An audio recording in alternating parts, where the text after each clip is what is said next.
Welcome to Mallett and Michelle on Dripping Springs, hosted by me, Michelle Lewis, and Steve Mallett, who would rather drink tea over a margarita because being dangerously caffeinated is just as fun for him. It's more fun. I hate being drunk. I love being caffeinated, though. In fact, I didn't take my caffeine. I didn't take my caffeine. This is all natural, Michelle. No, it's not. Yes, it is. And Michelle Lewis, who turns into a 4-year-old if you walk into the office with a box of Cheez-Its. Oh. Does that sound like you? No, I laugh. I do have an annoying laugh, I think, because I hear it. But that's like, I'm going to deprogram that button. That's creepy, isn't it? That is creepy. We just lost 10 listeners. Probably true. I'm sorry. Come back. Don't turn us off. Please come back. Hey, super excited, Michelle. What? The city of Austin. You forgot what you were going to say. No, I remember. The Austin Major League Kidditch team just won its 4th national championship. Kidditch? Kidditch. Is Kidditch? Didn't you ever watch Harry Potter? I'm actually. Say that again. I'm being sarcastic. Say that again. It's what? Kidditch.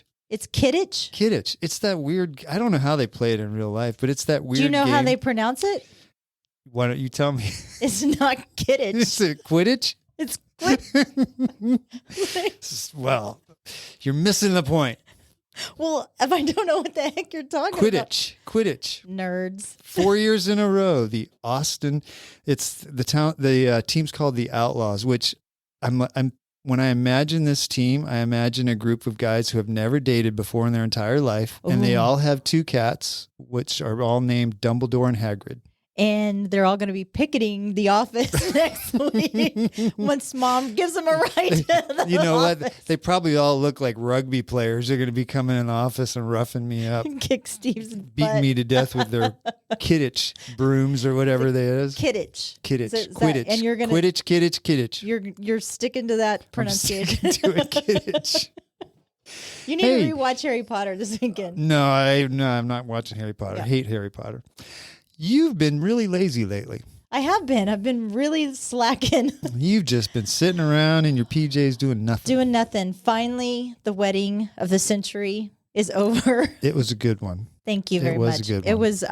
I'm very pleased with all of the OCD-ness and lacking of other things that I did in my life to focus on my 3rd child's wedding in 18 months. 18 months, yep. But I think that there was a couple of highlights. Number one, I think not only because it was my daughter's wedding, but I think in my mind it was the prettiest wedding I have ever been to. And it was 300 dozen flowers. So we spent a heck of a lot of money. I'm going to agree with you. It was one of the prettiest weddings I've ever been to. And it was one of the most fun in that you kept it on schedule and nothing. I'm serious. Say you go to weddings and, everybody's standing around outside and it's 100 degrees and you can't, it's like, it just ruins the whole thing. I was psycho with the timeline. You were, yeah. You're like, okay, we were supposed to start this 12 seconds ago. You saw me running around like a crazy. But the food was good. The venue was beautiful. The ceremony was gorgeous. That was at Morgan Creek Barn. Yeah. They did an amazing job. I'm very watching happy. Kendall up there giggling the whole time during the ceremony was really cute. Food was good. I mean, I think we left right before it went crazy, but it was really fun right up to that point. We had a really good time. I think one of the highlights was the watercolor artist that I hired, Alyssa Love. You can follow her, Alyssa Love Art on Instagram. Yeah. She's out of Wimberley, and she's a live event painter. And so instead of Kendall wanted a photo booth, and I thought that was stupid, and people do photo booths. You take a picture and you stick it on your refrigerator and you never see it again. And I just thought it was a unique idea to take the guests. Now, it took a little bit longer than some of the guests wanted, but come on, give me a break. We waited in line for about 15 minutes and it takes 10 minutes to do it, which was kind of funny because we kind of posed and the guy looked at us because the guy draws and then what's her name? His wife, Alyssa. She paints. So he looked at Holly and me and he goes, "Can you hold that for 10 minutes?" And I looked at him, I said, we're athletes. And he goes, okay. And after like 5 minutes, man, my hip was quivering and Holly was like, wow, I don't know if I could do this much longer. It's harder than it looks. But they actually took Todd's in our picture, and this was probably after you guys left. So I had already changed into my third outfit of the day. Yeah. And they took our picture, and Todd's tuxedo, half of his tuxedo was off. And then they took Kendall and Jacob's picture also, so that we didn't have to stand there because we were the hostesses with the mostesses. But I really appreciate everybody that came out, and I didn't kill anybody. You were close, though. I didn't, though. Yeah, but the dagger was in your hand, and you had it raised up, but you didn't plunge it. So. You know what I think is like the funniest thing that happened at the wedding that I didn't even know happened I found out on Monday. It wasn't on our side of the family. Shocking. On the other side of the family, somebody slapped. You sure you want to tell this I did. story? I said I was going to, somebody slapped somebody. Really? At the wedding? At the wedding. I think a couple was of somebody getting no, it was some too friendly liquid courage. I don't think that they appreciated that somebody was there, and words were exchanged, and then we didn't find out. Yeesh. Wow. But yeah, at least it didn't happen like right, when the reception started. Well, at least it wasn't my family, which I thought was funny, but it was which is surprising, and actually. It was black tie, so everybody was nice and fancy and dressed. I wore tennis shoes. Did you wear tennis shoes? They were nice tennis shoes. Wolf and Shepherd. Oh. And they're not a sponsor. Wolf and Shepherd. Wolf and Shepherd. They were $200 tennis shoes. Oh. But they were nice. I want to see. I did see these tennis shoes. Yeah. Okay, well. Then you finished with the wedding and came home, and after a couple of days, and your dogs did what? God bless. Okay, so we're sitting on the couch. We're talking on the phone. It's like 10:30 at night on Sunday. We're talking on the phone with our son, and all of a sudden, I let the dogs go outside to do their last little duty of the day, and all of a sudden I smelled skunk, and I was like, I smell it, I smell it, I smell skunk. It's overpowering. And I just kind of dropped the phone, and I said, get the dogs, and the dogs run in the house, and all of a sudden, the most awful smell I've ever smelled in my entire life, and all three dogs, I have two Maltese and one Maltese little Fruit dogs. They all got it. Hazel got the worst of it. I didn't know it was yellow. It's yellow. Okay, yeah. It's oil. It's an oil base. Okay, without thinking, we just I grabbed them. Todd grabs them. Oh no! Yes, because it's oil, so it's all over you. Yeah, but they're gonna get on my new couch, whatever. Yeah. Grab them, throw them in the bathtub, and start washing them. I didn't wear gloves or anything, so I've been smelling. I'm surprised we have not smelled it in the office this week. You probably aren't gonna say anything. I have last night. Actually, Michelle, we'd all say something. Don't worry. I dipped my hands in peroxide. Oh God! This was their third bath last night. It was peroxide, baking soda, and Dawn dish soap. And so many people have been telling me to use tomato juice. Yeah. Oh, I also tried. That's a myth, I guess. Yeah, it's a myth because of, what is it called? Olfactory. The phenomenon called olfactory fatigue. And basically you lose sensitivity and odors after prolonged exposure, and your body will just adapt to the smell. Well, that's true. If you can work in a factory, people that pump septic tanks, right? Or work at Whataburger. Yeah, they don't know they smell like Whataburger. But you work in a factory that does hide processing or something. The first time you walk in there, it's the most disgusting smell in the world. And have you after been to, a week, you don't even notice anymore. You ever been to West Texas, like Hereford? Yeah, see? If you live there. Oh, that's true, though. All kinds of smells you can get used to. So you know how to reset that? You can reset that. You smell yourself, but you smell yourself in the crook of your elbow, or like coffee beans, and you can reset. Resets it?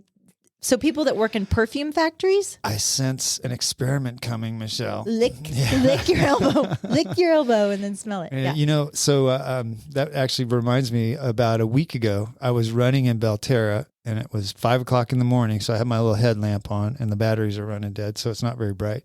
And I'm running along on the curb, and there's a little drain there, one of those cuts in the curb where it goes down, like where the clown lives. Yeah, that sound that you played. Yeah, there, that one. Yeah, where that person lives.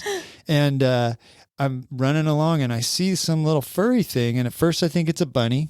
And then I took a couple steps, and I'm like, no, it's a raccoon. And then I took a couple steps, and then I thought it was a cat. And I got about 3 feet away from it, and then it raised up its tail and pointed its behind at me, and I realized it was a skunk. And I'm glad there wasn't a car coming behind me, because I would have ran right out in front of it, because I sidestepped so fast. I mean, that thing, he was locked and loaded. He was ready to get me. and that was my only thought was, what would I do if that skunk actually sprayed me? I'm out here running. I'd have to run with that stuff all over me back to the car. And then what am I going to do? Get in my car? No. Yeah. So, what am I going to do?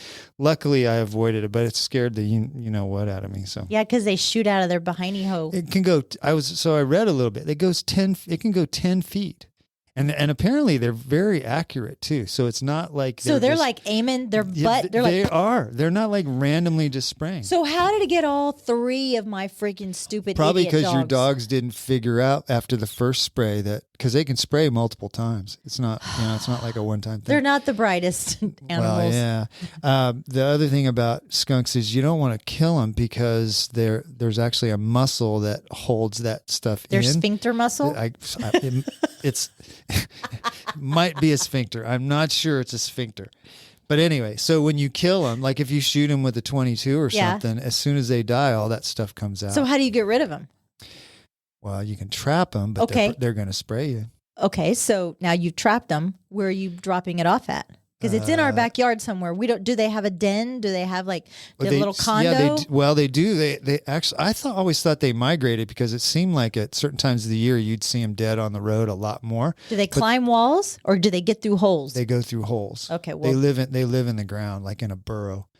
They don't migrate. They actually live in a pretty small area their entire life, and they don't hibernate. A lot of people think they hibernate.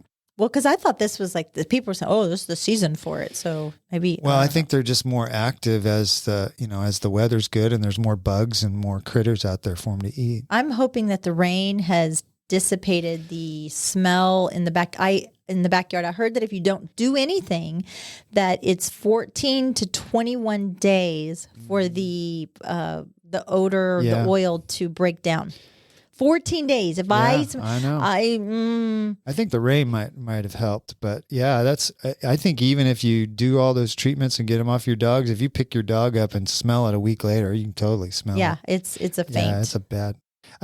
Trapping them, I guess, is not a good idea, because as soon as you go pick up the trap, they're going to start spraying.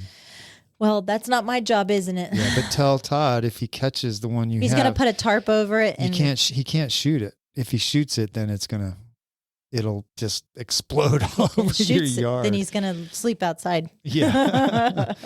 Well, I've been super busy ramping up for the Run by the Creek, 5K and 10K. You've been getting a lot of people signing up for that. Yeah, in the last 2 weeks, the registration's gone off the charts. But yeah, it's this will be our 11th year we've done that over at Roger Hanks Parkway. So you've been there a few times. Give or take 500 people. Yeah, last year was the first time we broke through 500.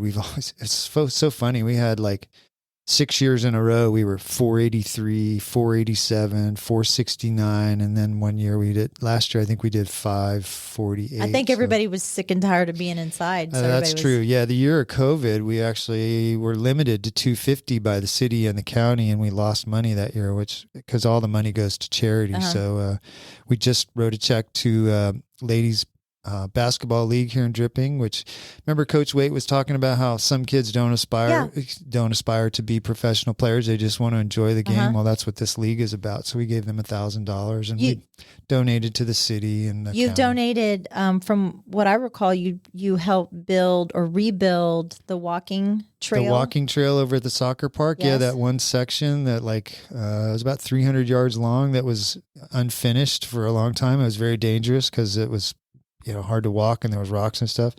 Yeah, we paid for that. We paid for park benches over at Dripping Springs Ranch Park. I think you donated to, I can't remember if it was Rockport or Port A. It was Rockport. Cross country team. What was that? Hurricane Harvey? Yes, they lost all their stuff. Yeah, their entire school got flooded, mm-hmm. and all of their cross country team uniforms were just destroyed, and so they were not going to be able to run cross country. So I think it was like $5,000, but we bought them all brand new uniforms and then drove down there and delivered it to them. So I have a question. If you're not a runner and you just want to walk it, we have a lot of walkers. Okay, and if you just want to donate, you can just donate. Yeah, there's a donate button. Okay. But we have advertisers. You can go on the website. It's real easy, runbythecreek.com. Or Facebook or Instagram, right? Yeah, Facebook or Instagram. But that's, I started it with a pretty good sized group of people. There's 3 of us left from the original group. Mm-hmm. Chuck is one that we've had on the podcast. Yes. Chris Henshin is the other. And then there's a few new people, Daniel Payne and Brandon Lopez for a while. And you're taking corporate sponsors as well? Corporate sponsors, yeah. We've got a couple of banks, South Star Bank, Texas Regional Bank, Patent Title is coming on. So yeah, it's a great event. Super thing I like about it is it's a family and community event. Like we get some people that come from, I just saw this morning, 2 people from Hutto registered, but mostly it's people in Dripping Springs. They're your neighbors. And so you get to see all these friends, and some people race it very competitively, and some people go out and walk it.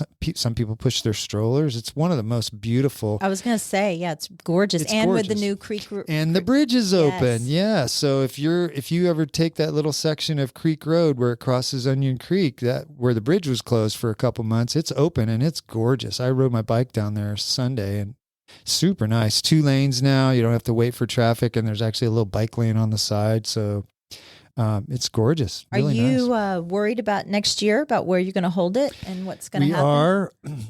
If any of our listeners have any ideas, we're going to have to change the venue because that Roger Hanks Park was purchased to be developed into, my understanding is, rentals for seniors, but luxury rentals. So question. That area is strictly used for parking and staging, right? So That's right. Could you still have the same run if you maybe arranged transport, everybody parked at the high school and arranged buses or something like that? Yeah, the logistics of that is so hard. I know. Yeah. And, my worry would be if we did like a shuttle across 290, we would have some people that said, it's only a couple 100-yard walk. And then we'd have people walking across 290 and in the dark to get to the race, and I don't want to take that chance. But I actually reached out to Camp Lucy, because Camp Lucy is at the 10K turnaround point, and if we could park there, use nothing else in their facility. I'm sure a lot of our runners would stay there at Camp Lucy and eat at the restaurant. What's the restaurant called? Tilly's. Mm-hmm. Then we could run the race backwards, and of course would still be certified and all that, but I haven't heard back from him, but I'll keep trying. But yeah, 11th year in a row. And so if you want to do it and come out and support your community, it's runbythecreek.com. And what's the date again? November 13th. November 13th. 8 o'clock in the morning. Okay. I'll be there on 10:45. yeah. You can help clean up. You don't want to come for cleanup. That's not the fun part. I got one more thing. The 28th annual Lake Travis cleanup is September 11th. I got that notice from the Coast Guard Auxiliary. Oh, did you? I did. Yeah, I had heard of this, but I didn't realize what it was. Last year, they did it in April this year already. They had 350 people show up to do it. And apparently 100% of the municipal water used in Austin comes out of Lake Travis. Oh, wow. Yeah. No, really? Yeah, 100%. 100% of the municipal water comes out of Lake Travis. And last year, in April, they collected 423 bags of trash, and which totaled almost 11,000 pounds of trash. Wow. That was just from Arkansas Bend and Weberville parks alone. And because the lake's so low, now they're finding a lot more stuff because they actually send divers in the water.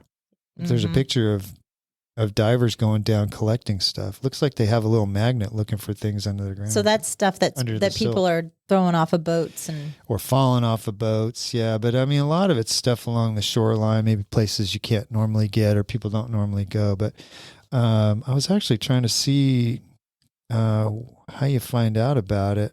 I'm sure if you go Travis County Parks or Colorado River Alliance websites, you can find out how to get involved in that. But it's September 11th. September 11th. Yep. So who we got coming in today? We have Mike Lemonds. Yep. From Dripping Springs High School. And what a trailblazer this guy is. We love him to death. He's a teacher there. He teaches the real estate class, but he also teaches First business. one in the state. First one in the state. He's super, super cool guy. I think he has like 4 girls or 3 girls or 4 girls. He has 4 girls. And he has 2 cats. No, he has 3 cats. 4 he girls. Has 3 cats. I hope he didn't hear me making fun of guys with cats. Yeah, well, he probably will. But all of his cats are boys, but they all have girls' names. So I'm going to ask him about that. And none of them are Gandalf or Dumbledore or Hagrid. I'm very disappointed that you've never seen Harry Potter. I've actually seen one. I think I like Harry Potter. Colton was into it for a while, and I think I did the dad thing and said, "Yeah, I'll watch with you." And then I'm not like a Harry Potter person, but I like Harry Potter. And when you go to Universal Studios in California or in Orlando, they have a Harry Potter land, world, whatever, and that's super, super, super cool. Is it? Yeah, it's Do you like have it's to my be favorite. a Harry Potter fan to enjoy it? No, it's super cool. It's Do they give you a weird hat and a little wand? You can buy. Well, I'm sure you can buy all that for $150. Probably true. Yeah. All right. Well, thanks for listening, but sit tight. We're going to get Mike in here, and we'll be right back. This show is brought to you in part by the Mallett Integrity Team, serving Dripping Springs, Austin, and the surrounding areas of Central Texas since 2004. When you need the best real estate advice and service, give them a call at 512-829-2062 or email them at mallettintegrityteam.com. And now here's Steve and Michelle. All right, ladies and gentlemen, welcome back to the show. We're here with Mike Lemonds. Welcome to the show, Mike. Hi, thanks for having me. Yeah. When did you move? I assume you live in Dripping Springs. When did you move here? Yeah, we live off of Nutty Brown Road, so we live kind of on the outskirts, but we were always in South Austin. When we first got married 21 years ago now, we lived in Colorado. So started my career in Colorado and then moved to South Austin, and from there we found a nice 3-acre place that we could live in Friendship Ranch. So that's where we've been for the last. Yeah, we like it. I was just telling Steve about Mr. Chingon's that's over there at the taco place. That taco place. Have you eaten there yet? Yes, I have actually. It's so delicious. I haven't tried that yet. We've been eating too much at Freebirds. Have you been to Freebirds? Oh yes. Well, my wife and I are both Aggies, so we were like counting down the days for Freebirds to open up. Yeah. Steve and I talk a lot about food throughout the day. It's like when we get here, it's like, what are we having for lunch? What are we having next? Yeah, that's true. While we're eating lunch. What are we going to have tomorrow for lunch? So you moved from Colorado? Yeah. Where'd you go to school? Well, both of us went to Texas A&M, and then my wife graduated on time. I guess there's people that do that. And I was a semester behind, so she was already in Colorado getting her master's degree at the Colorado School of Mines. And, oh, yeah, she's a smart one. I tell my students, marry up if you can. Good advice. Good advice. And so moved out there. I decided if I was going to move to Colorado, I better put a ring on it, and moved out there and started working right away.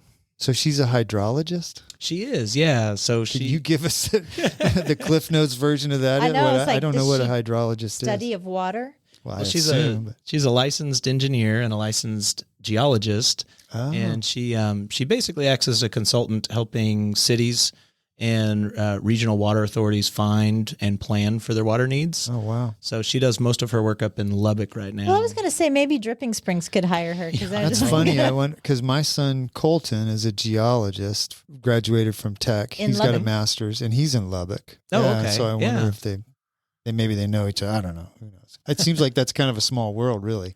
There's not many geologists. No, you're right. I think they have a secret handshake or something like that. I think they do. So what'd you study in college when you went to A&M? Well, I studied quite a few things. I graduated with a degree in history. Super useful. I really did think I was going to teach out of school. My mom was a teacher, and when I met my wife or my then girlfriend, I think I got real serious about maybe I need to graduate and move on with my life, and getting a history degree seemed to be the path of least resistance for that. But I really did think I was going to teach out of school, and life just kind of went a different direction. And what'd you do? So what'd you end up doing when you got out of school? So moved to Colorado and actually started out in commercial appraisal. Oh, really? So went to work for a company that it was a mom and pop that had about 10 appraisers, and they were all under the age of 30. which is not something you see. I mean, most real estate appraisers are much older, so they definitely had a niche, but it was all commercial. So right out of the gate, I was appraising office buildings downtown Denver and Class A apartments and it was an amazing experience to get to do that right out of the gate, and really kind of piqued an interest in real estate for me. Did you ever get your license and sell? So not in Colorado. Okay. When we made the transition when we moved to Texas, that's when I got my license so I could start working in real estate. And Texas is what they call a non-disclosure state. So that means that you don't have to tell anybody what you paid. That's right. For the property. Oh, you mean you don't have to tell them you're a real estate agent? I think there's some other disclosure rules on that. But so I liked that about Colorado is you had to disclose the sale price, and when you're doing appraisals, you do a lot of number crunching, and I really liked the numbers side of it. Texas didn't appeal to me as much because there weren't just as many numbers to get your hands on. Right. So, but I knew I really wanted to probably get into sales and leasing and things like that. Yeah. So is that what you did when you first came here, is sales and leasing? Mm-hmm. Yeah. So stayed in the commercial side, went to work for Henry S. Miller. Oh, yeah. For a couple of years, and then transitioned over to the Texas General Land Office, where they're a state agency that is in charge of investing the almost $900 million that the state takes in oil and gas royalties off of permanent school fund land, which is land that was dedicated or set aside for funding K through 12 education in Texas. So the money that generates off of that helps offset the cost of K through 12 education. Does the state own the land, or was it like donated in the past to the state for that purpose? Or did it all come different ways? No, it is state land. Yeah. Sometime in the 1800s, the state sort of divided out pieces of land to the university systems, to the public school systems, and then any of the revenue generated off of those lands went back into that. So, for instance, UT in the A&M system got a bunch of land in Midland. And when oil and gas hit, that was a pretty good thing. They're like, here, take it. I think there was some insider trading going on there. But what I loved about that job was we had a big chunk of money that we were encouraged to invest in commercial real estate around the state in order to expand that real estate portfolio. I think there was an idea that oil and gas was a depleting resource and couldn't be counted on, and so they wanted to diversify what drives the money off of that. So a lot of the projects we were working on was buying large acreage properties on the outskirts of suburbs, waiting for the development to come, and then partnering on the development so that it wasn't just we were a part of it was like a P3 type thing. Yeah. Well, you got to tell us what P3 means. We try not to say things on the show that nobody else will know. What's P3? It's like a public-private partnership. Yeah. It's where we were able to take public partnership. Yeah, I know exactly. Say that 8 times real fast. That's why it's P3. But yeah, it's where the public, like in this case, we were able to partner with a developer to take the value of the land as part of our equity in the deal, and then have a shopping center or an office building or something like that built. So, did you get into teaching right from that? Yeah, because there's a big difference there, Mike. Well, I got to tell you, for a few years, I was really feeling like I wasn't using my talents the way that I was really meant to. I was kind of having a little bit of a crisis, and I wasn't the greatest family man. I was really stressed about taking time. I wasn't doing a good job with the work-life balance, so I kind of had both of those tugs. And my wife and I had kind of a weekend retreat for ourselves and really did some soul searching, and we felt like we were we'd done well. We were in a good place. We could absorb taking a big, pay cut like that. And, so we made that decision in January and came back ready to put my 2-week notice in and start working on things. It took me until September to actually pull the trigger. And it's just, you're in your mind, you're giving up a lot of security and comfort and what you're used to. And I'm also an extremely loyal person. So I think walking away from a position like that was really hard for me. But in the long run, it was the best thing. I had this really weird year where I was substitute teaching. I think all of my former coworkers were like, he's lost his mind. I was, and then someone had mentioned, well, number one, I substitute taught in Austin and in Kyle. Wow.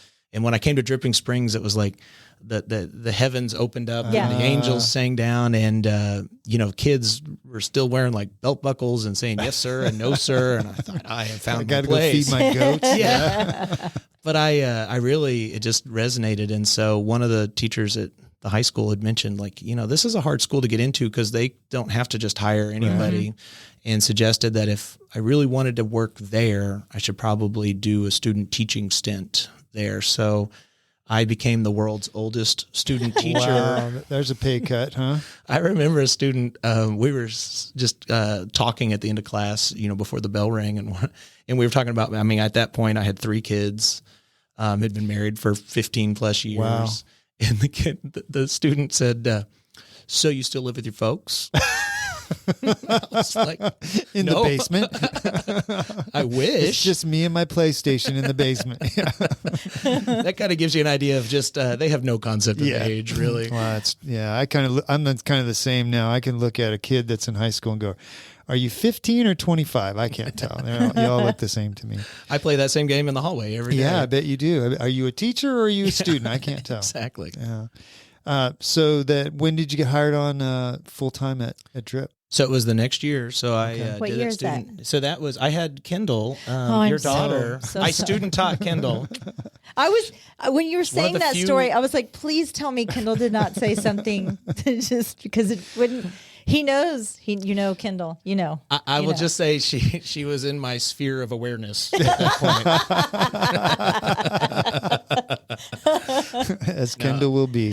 Hey, you'll be happy to know I just married her off 3 weeks ago. All right. So, good job. Yeah. It was a great wedding. High five. We were just talking about Successful parent. Yeah. So you student taught her. I did, yes. And then at the end of that student teaching, one of the APs, the assistant principals, came to me and said, we're going to have a business position open next year. I know you just student taught in social studies. If you can handle Kendall Lewis, you can handle anybody. And honestly, I had to kind of, think seriously about the fact that I was a lot more qualified to teach business classes at that point, probably because I had my history studies were far in the rearview mirror. Yeah. But so I have been so fortunate teaching an elective, not having to teach a curriculum that's going to be tested on and things like that. Yeah. It's just really nice. It offers a lot of flexibility in the classroom for sure. Was that business position a new position or is it just a vacancy from? Well, one of your previous podcasts, Cindy Reynolds. Cindy transitioned into a different role in the district, and that opened up a position. Oh, that's awesome. I was very fortunate. Yeah. Are you in the newer section in Dripping at the high school? Now? Yes. You're the bougie section? I am in the fanciest classroom in all of Dripping Springs High School, and sometimes I feel a little guilty about that, but not long enough to offer to trade it out with anybody else. What makes it fancy? Well, the classroom has like wood paneling. It has carpet. Not very many of them carpet. We've got giant touch screens. And is that the one? You probably don't remember. I came and spoke with Kim Burke like 2 or 3 years ago. Is that a different class? That's where we did the senior portfolios. He's saying it is? No, it is a different class. Different class. Okay. Yeah, because where we did the senior portfolios, it's that section now. Okay. Like, the upstairs, they had the full windows and they had like, nice, a coffee bar. And yeah. Yes, I feel really guilty when I go to the old social studies hallways or the math hallways. You're like, that's where the poor people are. I'm like, I'm sorry you've been teaching for 27 years and you're in this room with bad fluorescent lighting and yellow walls. See me in my corner office sometimes. So your class now, the real estate class, was the first of its kind in the state of Texas. So you are the pioneer of this particular or guinea pig. What do you prefer? Yeah, it feels a little bit more like guinea pig. Nothing good comes to the first person to discover things, right? So when I when I interviewed for the job for the business teacher position, I said, I really think it'd be neat to explore creating a real estate class because I think number one, it was a passion of mine. Yeah. But number two, it was. I just feel strongly that everybody's going to be touched by real estate at some point in their life. Especially in this town. It's the largest, there's more economic activity about real estate than just about anything else besides alcohol, probably. Well, it's the most valuable asset you're ever going to own. It's the biggest decisions you're ever going to make in your life in some ways.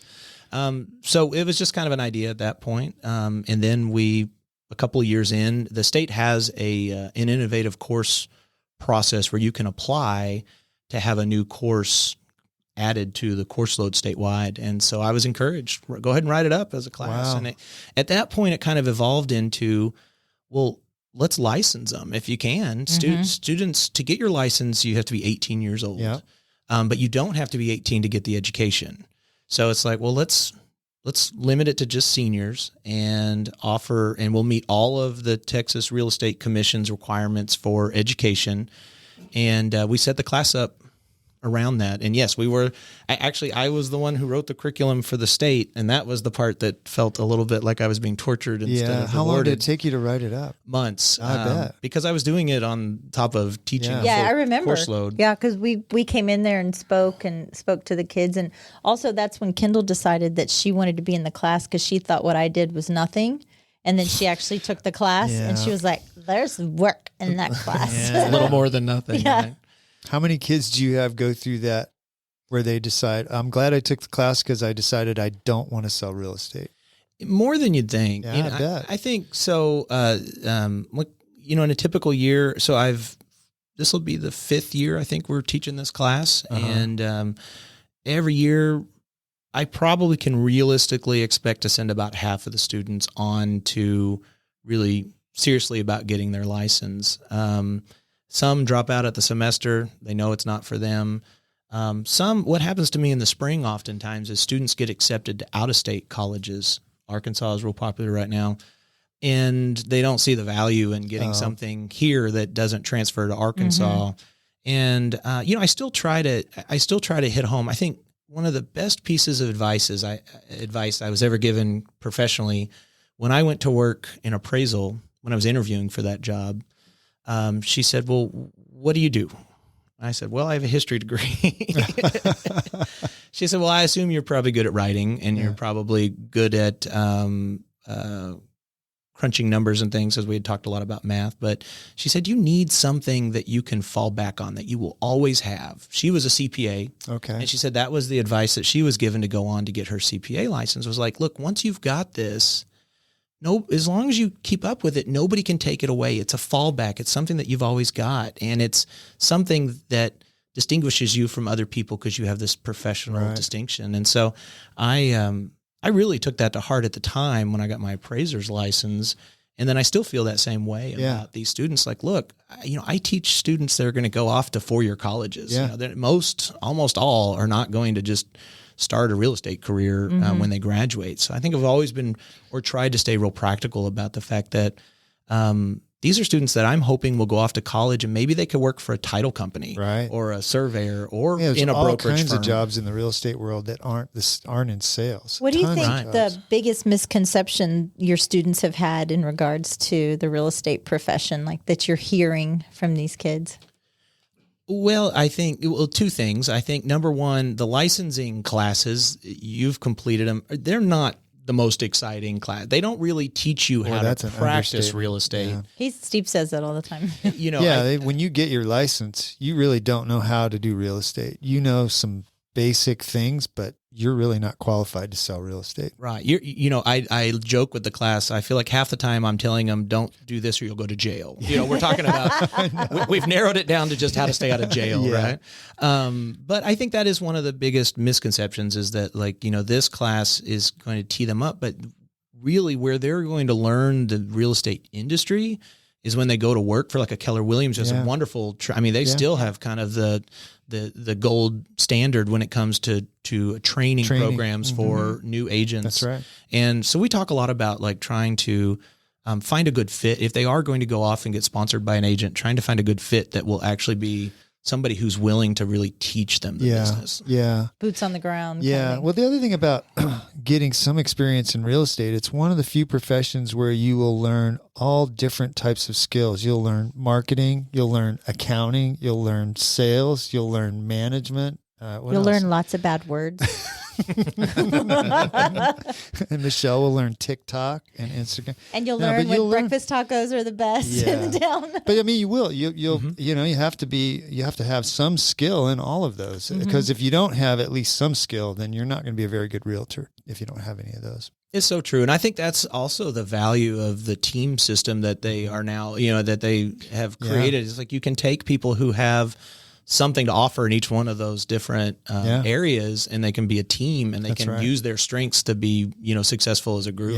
You can focus on, as a lead agent, you can focus on your listings, which you're really good at, and then you can have some of your other agents be the buyer's agent. And I think that a lot of agents, newer agents, scoff at that. Oh, I don't want to be a buyer's agent. It's, they think they can jump right into listing homes, but you learn a lot about showing your clients home after home after home, writing contract after. You're not wasting your time if you're a new agent. I said yesterday to one of our lender guys that calls me on a regular basis, I said, I would take one listing for 10 buyers right now.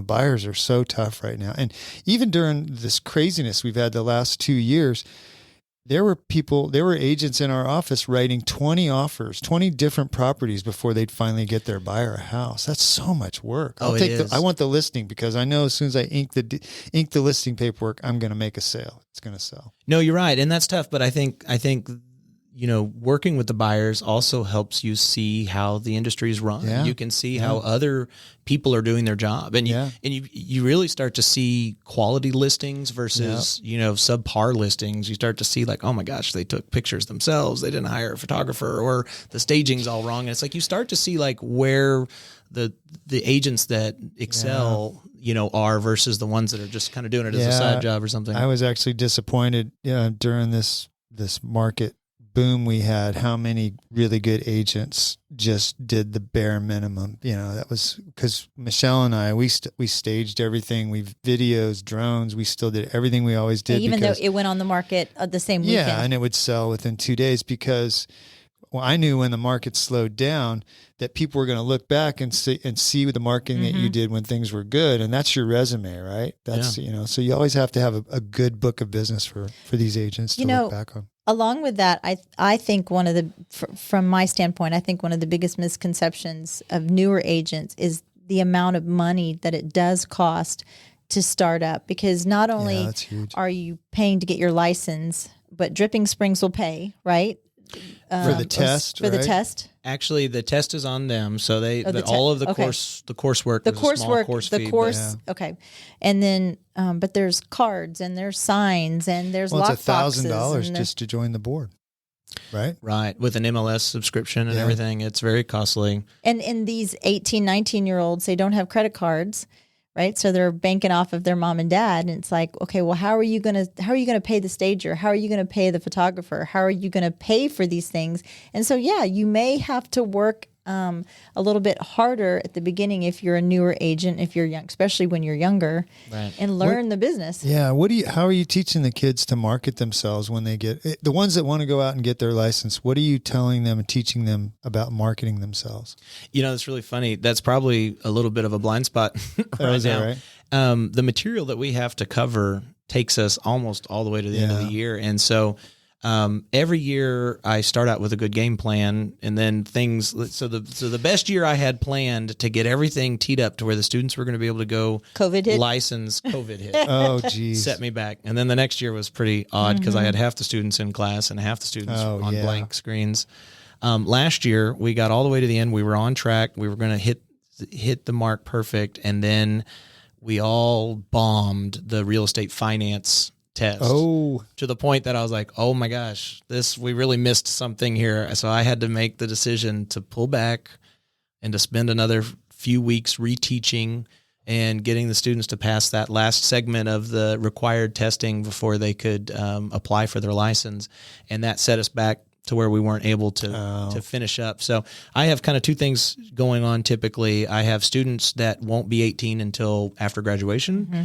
And so I am always talking up, I send them off with a packet that's like a step 1, step 2. Oh, Here are all the links. It's like, I'm going to hold your hand through that. And then the other thing that always scares me a little bit is on the last day of school, I sort of ceremoniously give them my cell phone number. Call me if you need anything. You're adults now, I guess. So I say, please no text messages. Yeah. But and I have had students that reach out to me over the summer, and we meet up at coffee shops or something, and we'll go over material, a day before they're testing. And then I've had students that have just kind of kept me informed over the summer about, I've got my test next week.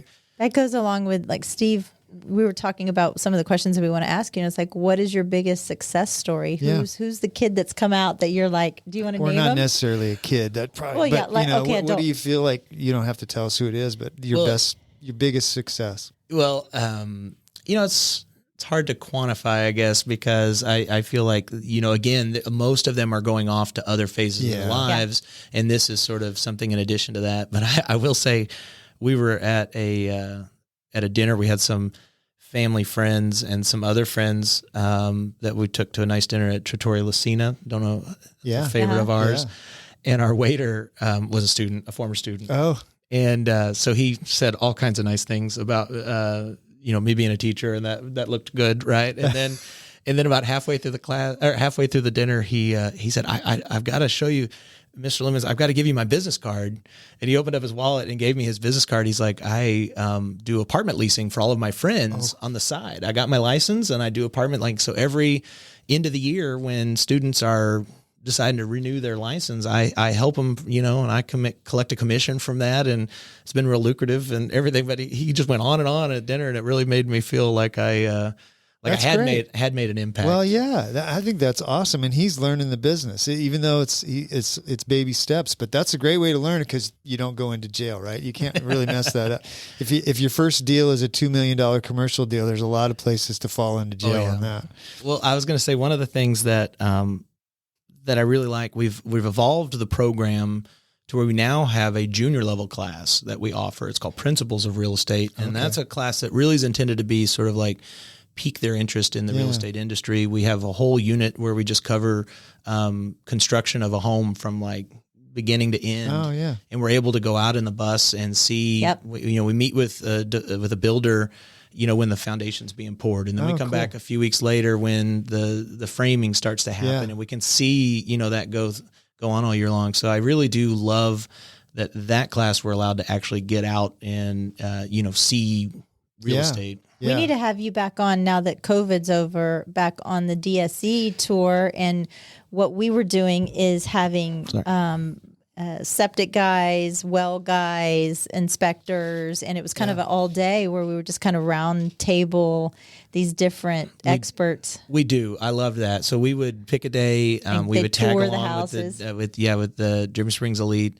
We'd tour about 4 or 5 homes in the morning, which was always just such a treat. We would also be able to meet with the brokers that were listing those homes. And there's so many neat stories that they have to share about how they got the listing, the challenges related to the listing, the things they had to talk the owner into, hey, that giant mural of Elvis in the living room is amazing, but it may not appeal to all of the... Actually, we've had them where they've had naked pictures or paintings of their wife when she was pregnant. We have one of those. But those are difficult conversations. It's funny, people don't realize the stuff you have to do to get to the point where you put it on the market. It's almost like they see it on Zillow or Realtor.com and they think it's sort of like magically appeared like that we just snap a couple pictures. No, it's not like that. We talk a lot about closets. Yeah. Do you really want someone to walk through your house and open a closet and see that there's plenty of space there for themselves, or to see that that everything fell out on your pile of underwear in the corner? I talk about how when we're meeting with clients about people are nosy, and when they are buying your home, when your buyers come through, they will open up your silverware drawer. They will open up different underneath your cabinets and stuff like that. Garages, I always kind of give a grace period. I'm like, people knew these are garages, because if I'm trying to have them store a bunch of stuff or get rid of things, please put it in the garage. It's just a garage. But there have been times where I have been known to, if I'm done staging or I'm waiting for the photographer, I will organize someone's silverware drawer or their spice racks. Yeah, she gets. Oh man, like it's crazy. That is a true story. She'll like, I just organized your pantry for you. The whole pantry. Yeah, the whole pantry. I need to list my house more often. Yeah. Well, I was going to say that we have in my junior level class, one thing I have the students do is a property inspection or a residential inspection. No, I'm so sorry. They go through and they kind of their own assessment. Write up about the house. Yeah, that's a good one. So they go through the Trek form that we've got for that, and they're very critical of anything. Yeah. So they're supposed to be looking at it from the perspective of a broker and what they would recommend to a client and things like that. Interesting. But I always make them include so many pictures and things like that. And I do feel like I'm invading their privacy a little bit as I look at them because they never like clean up the pictures, you know, but I would love to go on that one because I'd love to be able to. It's funny that what I see is a lot of newer agents, they sometimes know what needs to be done. They're not assertive enough to tell the client that it needs to be done. Like what they'll say is, well, you could clean up your closet. That might help. Instead of saying you could clean up your closet or I'm not going to be able to sell the house. Or just what do you say? Tail wagging the dog. Yeah. Yeah. Yeah, but you go in and you don't, you say, I want to get you the most money I can for the house. And to do that, you need to do these 10 things. And it's not saying I suggest it or it's like a to-do list. You're the expert. Right, act like it. That's right. That's what they hire us for. They don't want me to hem and haw. They want me to tell them exactly what they need to do. Yeah. That's exactly how we discuss it in class. I tell them, look, I've been married 21 years. And if my wife isn't extremely specific about what she wants, then I'll assume that it was just a suggestion. That's great. I love that, Mike. It's never a suggestion. It is never. It's never a suggestion. It is a checklist item, Mike. Yeah, never. All this stuff going on in the news media about teaching. Is teaching still fun? Is it changing? It is changing. Yeah. I think there are. I mean, technology's advanced, so some teachers really struggle with kind of the amount of technology and how much students are, using their devices, using their laptops and things like that. And assignments are somewhat expected to be in there, in that format. I do think it has changed. Somebody described, we really had to deal with students coming back from COVID break and even the year after COVID. And some of them were at home schooling and didn't have to be accountable to an authority figure in the same way that you do kind of when you're in a classroom. And in a formative year too. Where you're like their a brains, sophomore.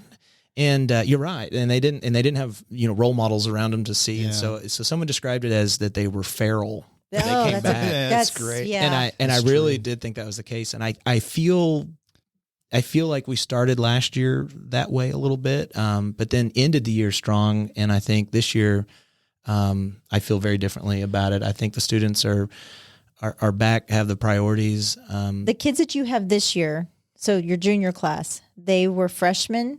So their first experience of COVID or high school, is COVID. Yeah. Right. So they're, the whole allure of high school is you're on your own. Teachers aren't on your ass as much as they are, and you're able to switch classes and do whatever. And then now you're sitting at home in your Bob the Builder pajamas and I think they picked up bad habits and they picked up bad accountability in some ways, and and then the other thing you're talking about the freshmen, I think you lost a level of spirit. Natural, like just school spirit, school pride, sporting events and things like that. I feel like it just, it's going to take a little bit longer for us to get really back to, pre-COVID in that way. Unfortunately, we might have lost a whole sort of generation, but 9th through 12th kind of generation that will go through high school and not have any of those feelings. It'll have to be the kids coming up now that'll sort of rebuild that. When you talk about your work family balance now, and so you're a teacher, and you have 4 daughters. 4 daughters. Are they all in school at Dripping? Actually, our daughters go to Catholic school. Okay. In Buda. So, and so how's that working out for you being a teacher in the work life balance? You're outnumbered 5-1 at home. Yeah, oh my gosh. Because I mentioned before you came on that you have 3 cats. They're all boys, but they all have girls' names. Yeah, I need to know about that. We have the most gender confused cats. Cats. When you have 4 girls, you tend to get girl names before you can really look under the cat and see exactly what you're dealing with, right? So, and one of them actually went to the vet a couple of times and was still a she. And then when we took her to go have surgery, the vet called me and said, Clara's a he. I said, oh, okay. So it's Claire, Lavender, and Ginger. Yeah, no kidding. Those are rough names for boys. Well, I'll say that, I feel like we're in a pretty sweet spot in the family. I mean, number one, we were able to take a 4-week trip this summer. That's nice. I honestly, taking a week off, my wife had to beg for me to get it on the calendar in enough time and to have enough comfort in asking for it. And I just was really bad at that part and felt like I couldn't step away.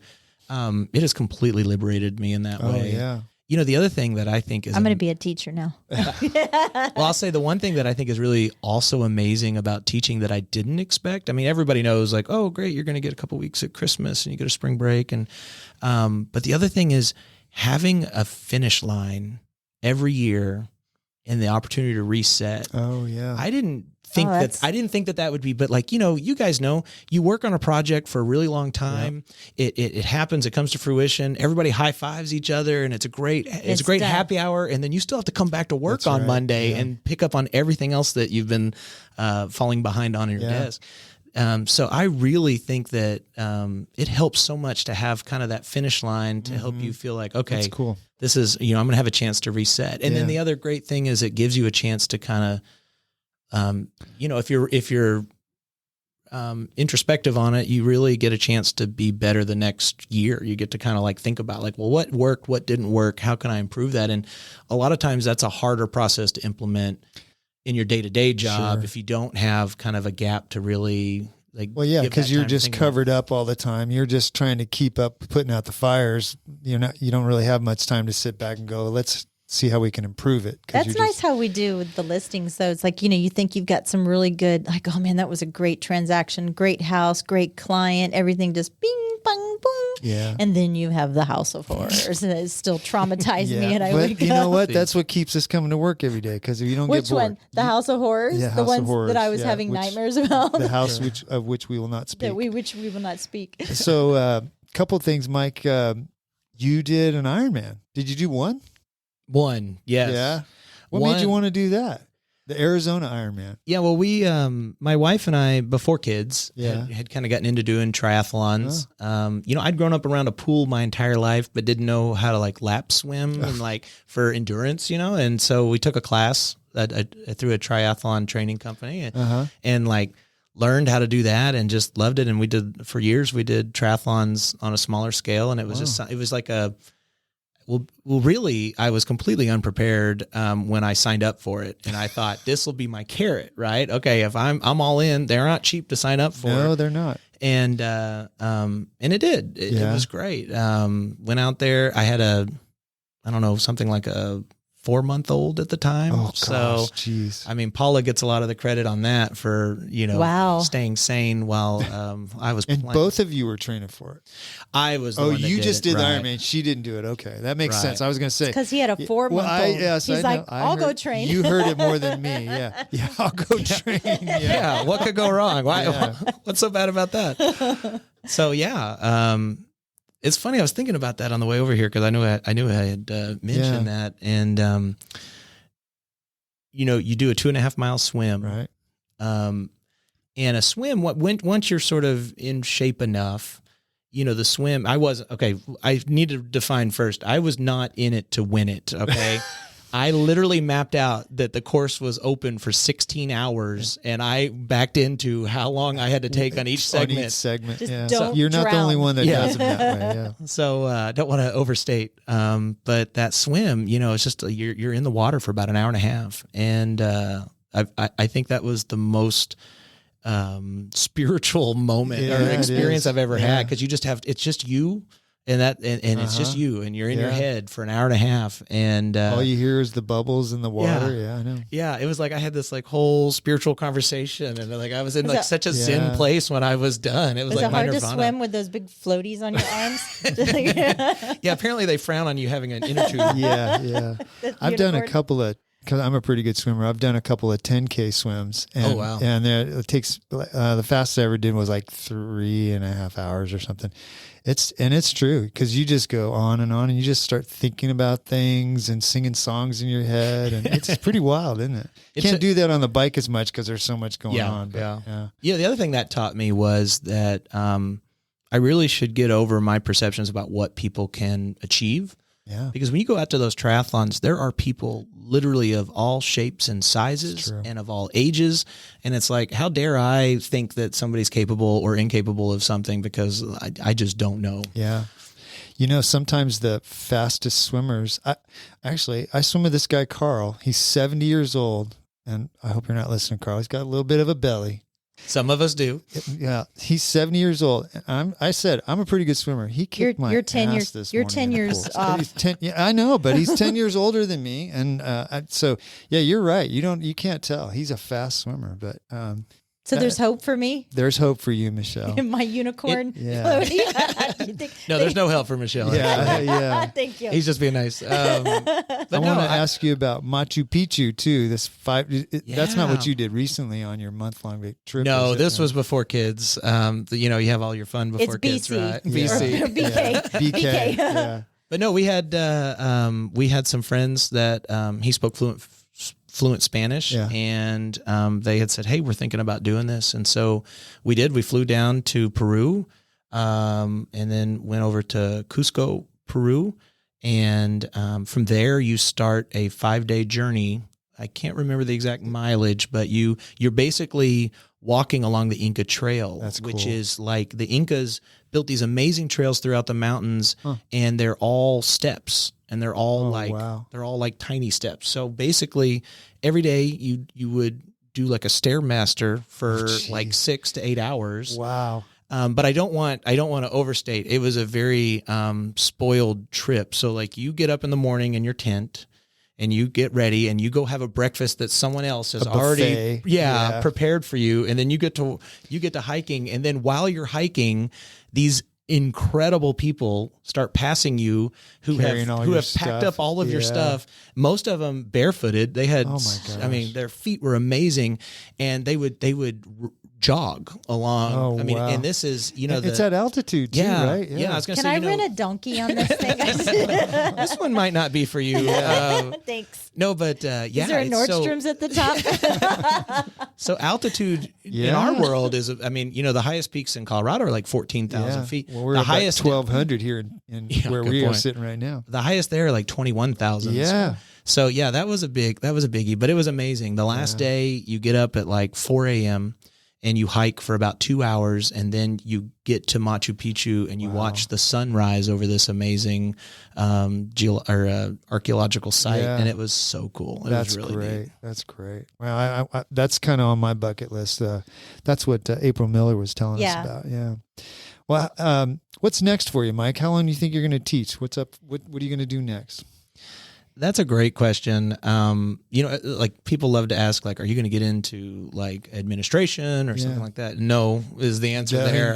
No, that is a thankless job. I'm amazed by the people who do it, and I'm grateful for them. But, I think right now I am a family man first, and I am in such a sweet spot. My kids are 13, 11, 9, and 6. And I'm so happy with what I'm doing that I want to be able to have that flexibility to be the family man to them. Good for you, because too many guys and women get wrapped up in working, and before you know it, your kids are gone. They're off in college, and they don't have as much time for you as you should have had for them when they're younger. So good for you for that. What do they say? The days go by slow and the years go by fast. That's the truth. I just want to let you know that Kendall's called me 4 times while we've been on the podcast. So it's not all children go away. Fly away now. Well, congratulations on setting up this real estate class, which has been a huge hit and a great thing that's Dripping Springs Schools has presented. So, and we appreciate you coming on the show and telling us about it. Well, thank you so much. I really appreciate the opportunity to just chat about it. And 08 kids, you get 5 points on the next test. Yes. 5 points. Okay. All right. We can do 5 points. Ladies and gentlemen, Mike Lemonds, thanks for coming in, man. Thanks so much.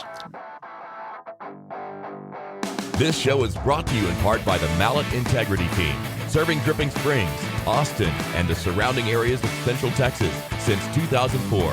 When you need the best real estate advice and service, give them a call at 512-829-2062 or email them at mallettintegrityteam.com. Thanks for listening. If you have comments or feedback, please email us at malletandmichelle@gmail.com. Follow us on Facebook and Instagram at Mallett and Michelle. Listen to us on Apple Podcasts, Spotify, and Stitcher. Please follow us and leave a review. Thanks again for listening.